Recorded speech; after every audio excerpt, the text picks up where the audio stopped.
బిర్యానీయా, రోటి పచ్చడా అంటే మీరు దేనికి ఓటు వేస్తారు? నేనైతే ఖచ్చితంగా రోటి పచ్చడికే ఓటు వేస్తాను. ఎందుకంటే బిర్యానీ తిన్నప్పుడు రాని ఆ ఫీల్, ఆ తృప్తి, ఆ కమ్మదనం అంతా రోటి పచ్చడి తిన్నప్పుడైతే ఫీల్ అవుతాం మనము.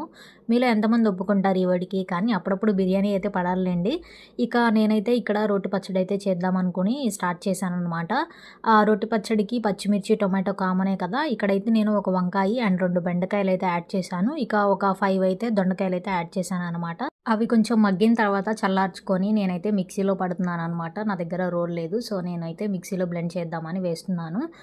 లైట్‌గా పల్స్ మోడ్‌లో పెట్టుకున్నాము అంటే సేమ్ కొంచెం రోటీలో ఎలా అయితే చేస్తామో అలానే వస్తుందనమాట. ఇక్కడైతే నేను కొంచెం సాల్ట్ అయితే యాడ్ చేస్తున్నాను. ఇక ఆ తర్వాత అయితే కొత్తిమీర అయితే యాడ్ చేశాను.